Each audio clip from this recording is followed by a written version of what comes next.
Hello, this is Ms. Black, your librarian. I wanted to give you a tour of how to use EBSCOHost databases so that hopefully this can answer any quick questions you have. And then if you do struggle or you get stuck somewhere, please come and ask me or your teacher, but hopefully this will be enough to get you started.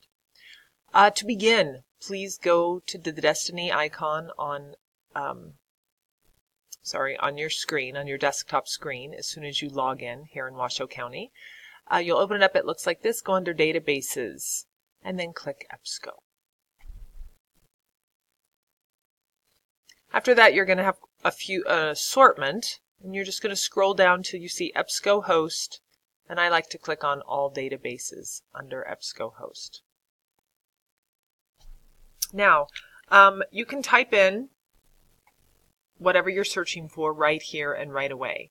You can also jump to an advanced search, but I like to usually start here. Let's say we were going to type in genocide. One thing I always suggest students use in EBSCOHost is the predictive text, because right away there is going to be a whole bunch of options, and one of those might be what you are actually looking for. So you see that I haven't even spelled out genocide, and already I have choice between different countries or places in history that this has happened. Or I can get more specific and say, yes, I do want to look at the causes of genocide. So it came up with 68 possibilities. As I will show you in all the other videos, again, you have got to go to the filter on your left.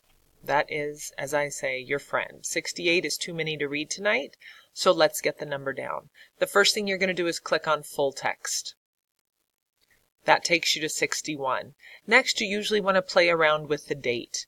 You might make it roughly the last 17, 18, 20 years and see what you have there. The more recent, the better, usually. Thirdly, please, for starters, always click on academic journals. Those are pieces that have been peer-reviewed.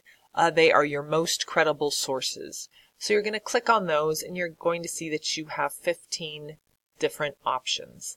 Now you need to kind of start sifting. And here are also some possibilities of ways that you can save your research as you go using this. As you scroll down, you'll see there's always just a quick summary or introduction into the piece that you might be reading.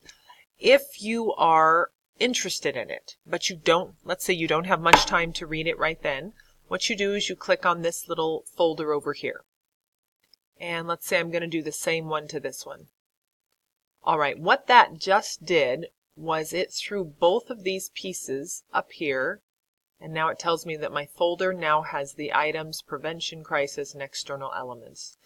Great. All right, we're going to leave those there for a minute, because let's say that I also want to look at a piece, so I'm going to click on this,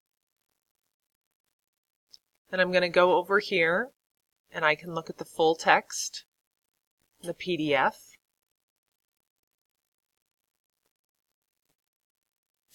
It takes just a minute. When it comes up, you'll see you have the entire text you can look at. If you also want to send it to yourself right then because you don't have time, you can go over here and you can either print it or you can email it. So that's one way, or I can add it to the folder just like that, like I did the other two. Once I'm done for the day, or I run out of time, I don't have time to read them right now, before you log off, and please, this is very important, don't log off without doing this, go to your folder view. Once you've hit your folder view, you will see, this screen, that these 3 articles are all in your folder. To save them now, I'm going to either select all, or maybe I just want to click 2. And I'm going to go over here and hit email, and I will email them to myself. And that's how I will keep a record of the research that I'm doing. Another option you definitely need to know about here is under advanced search. When you click on advanced search, you can get even more specific. So let's just start there. And we can put in history. And we can put in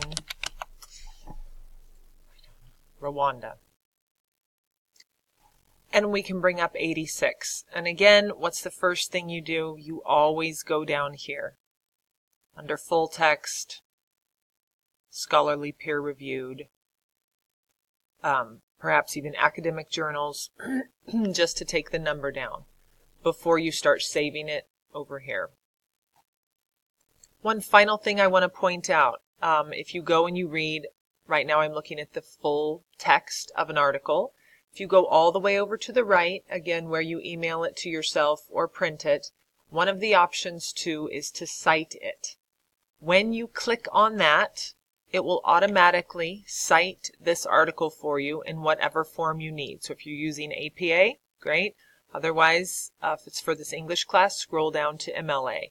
You just copy and paste this and put that right into your works cited page. That is how you cite it. No other way. So please make sure you take advantage of this.